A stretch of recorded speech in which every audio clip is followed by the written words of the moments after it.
Good evening! Mga nanay, dito kami ngayong gabi. Naglalakad kami, nag-walking kami dito sa Coastal Road. Kasi boring si baby.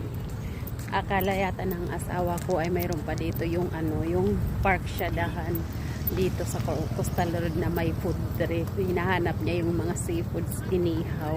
Kaya lang wala na. So, lakad na lang kami.